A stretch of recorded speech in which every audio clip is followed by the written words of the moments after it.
Sundar hindi nakapag-size.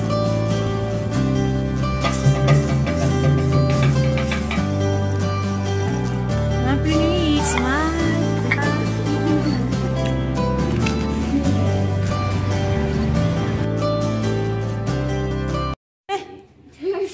Water, give water.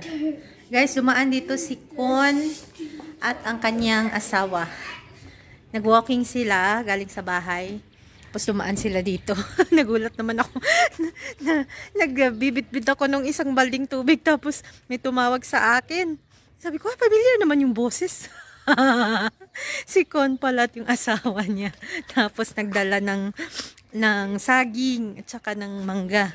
Ayun, binanata ng Smita ang mangga, guys. Mangga. That's called manga in my language. And saging. Ganda ng saging na dala nila. Sige ba ama also eh? Sundar. Dio ama dio. Dio. Also. So thank you so much Kon. And Happy Santosh Day. Pakita ko sa inyo yung bulaklak. Yan yung yellow guys. Hindi man maklaro guys. Pero ang ganda niyan sa personal guys. Ito ba yung bulaklak na yellow.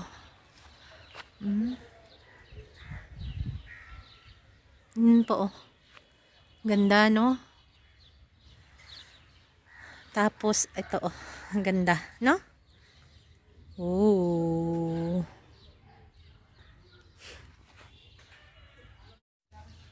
Si ama ay pinaliguan ko today guys. So, weak pa talaga siya. Hirap siyang huminga kapag hindi naka-oxygen. Tapos pag hindi siya nakahiga. At least na-refresh na si ating mother-in-law. And then si Susmita ang nagpahid ng oil. Hindi ko na i-vlog guys kasi kamahiya siya ba. Masabihin niya, ano ba tong buhari ko? Nagsige naman lag-vlog sa akin. Ayun, so kami pa rin dito ni Susmita guys. Grabe ang busy namin kagabi. 5 packs na grupo sa taas umupo guys. Nag-order ng isang manok. Yung manok na yon 5 putahe. My God. Hindi ko alam kung paano niluto ni Susmita. Basta iba-ibang putahe. Tapos nag-order ng kana set. Tapos sunod-sunod yung pag-order ng mga kakan, mga pulutan, mga peanut sariko, mga prutas, mga green salad. Tapos isang grupo ng 9 packs na dumating late na.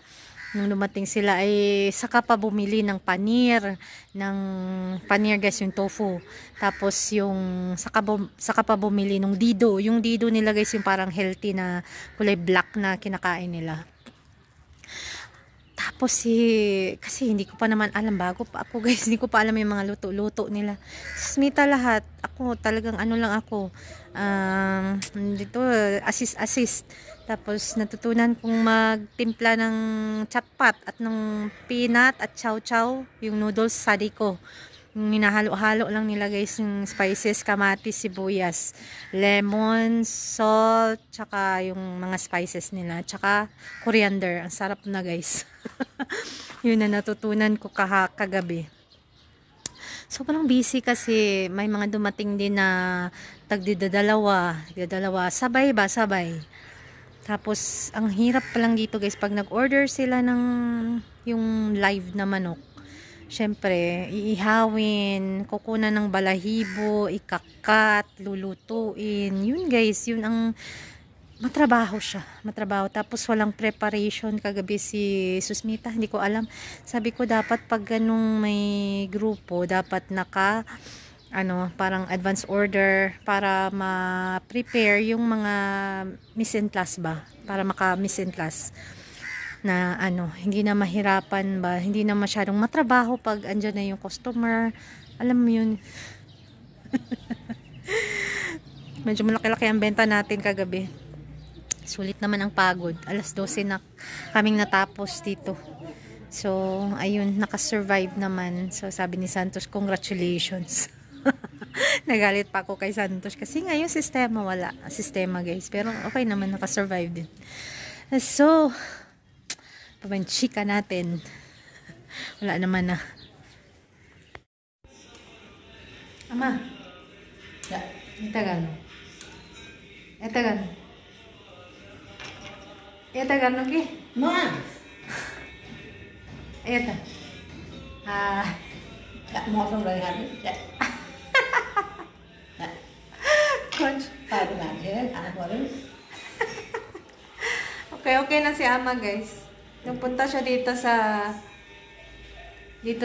dining area kasi na boring na siya doon sa kwarto. Ayan, ang kanyang kadya.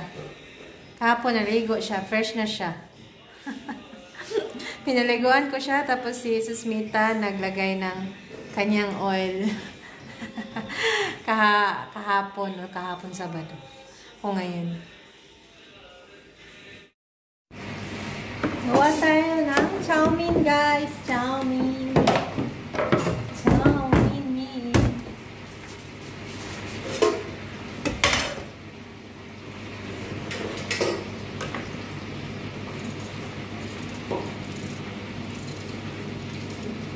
Is it? Yes.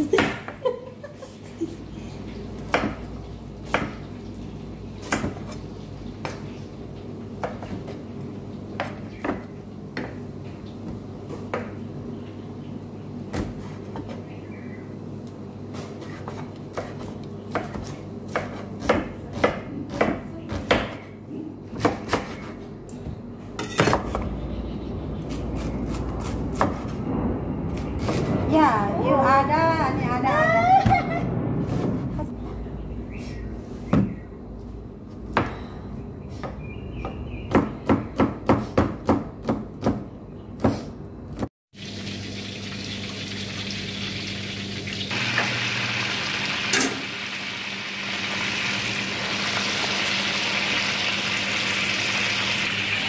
Ya, sabay alnya.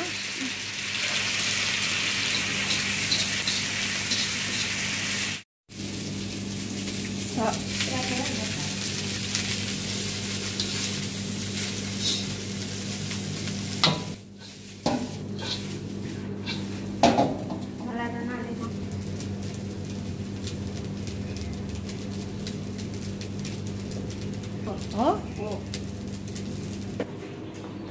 Hi! Oh my God! Hey, oh my God! My boy! My boy! My boy! Yes.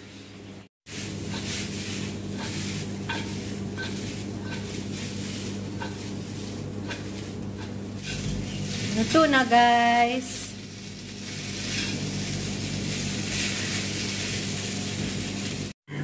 Hello, big boy. Big boy. Big boy.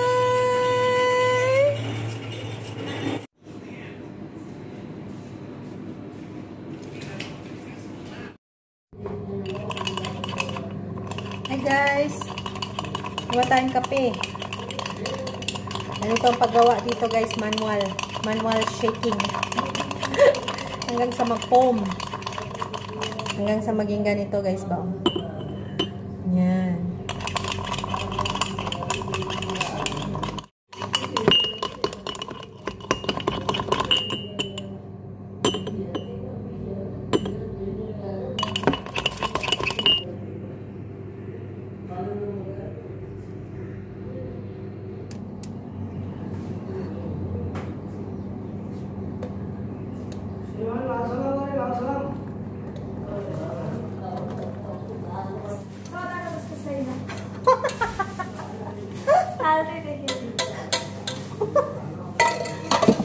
Really? Yes. Ay na. 12 o'clock here, last night. Dilo. Kina. Mobile, very go. Check. Babo pa niyo. Too much sleepy. Taste gani? Pare. Kunsa sugar dere. Yeah. Sorry. May 3 guests na guys nag-order ng kape.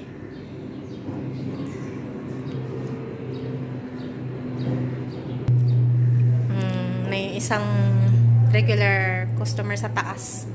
Nagla-laptop ng order ng tsaa, ganun. So, gamit na gamit ang wifi. Magluluto ako ng siopaw para sa snacks ni Sanel. Si Sanel gustong gusto, si Sundar ayaw niya ng siopaw guys. So, try natin ngayon. Thank you, Mil. Thank you sa recipe. Si Mila, nagbigay sa akin ng recipe. At sinare niya sa akin paano gumawa yung malambot na dough. Ayun. Try natin today, guys. Sabi ni Susmita, yung mukha ko daw today ay iba. Pareho lang naman. Siguro hindi ako smiling nitong morning. Okay lang. Minsan kasi, yung parang nakakatamad ba? Lalo na yung araw ay tirik na tirik. Ha? Chicken. Pasti ko.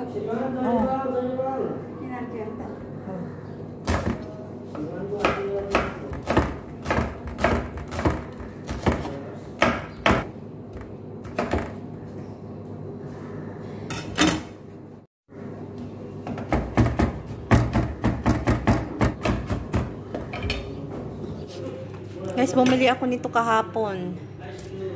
Toyo, soy sauce, yeast, baking powder. Sabi ko kay Santos, gagawa akong siopaw. Bili ako ng oyster, ganun. Oyster, soy sauce. Nagpaalam ako sa kanya. So, pumayag siya. Malaking gastos guys, pero maraming lutuan na naman yan eh. So, okay lang. Mahal kasi ang oyster sauce dito guys at yung ganyang soy sauce. Ako kagabi nag-adobo. Gamit yung oyster sauce na yan at yung mamarahe na dito sa restaurant, yung soy sauce na gamit nila. Sarap na sarap yung mga bata. So, kung may oyster sauce ka, solved na yung adobo. Ayun. Luto muna ako guys. Luto ng ating fillings, guys. Filling. Mamaya himayin ko yan siya. And then, now it's time for the dough. Ito na ang ating dough, guys. Ready na ready.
Asahin lang natin to guys.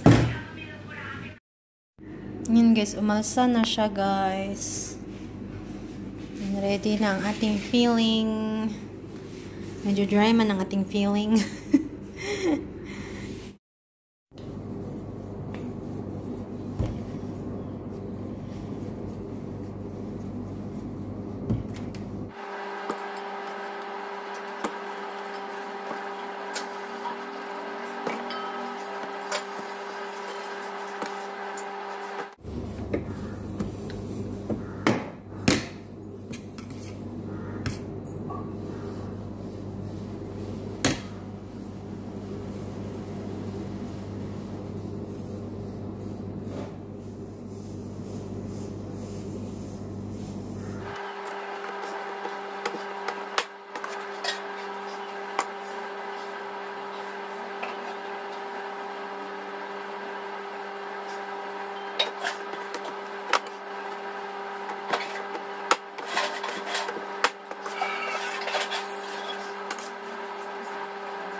Luto na guys. Sana masarap.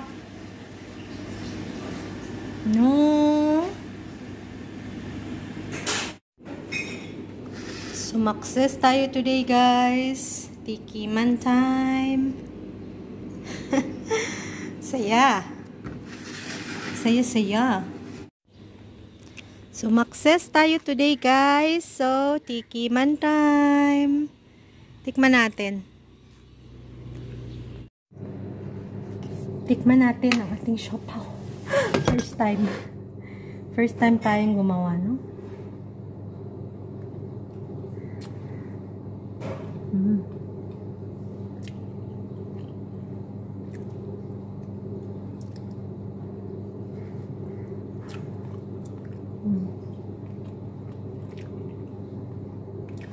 Pwede na.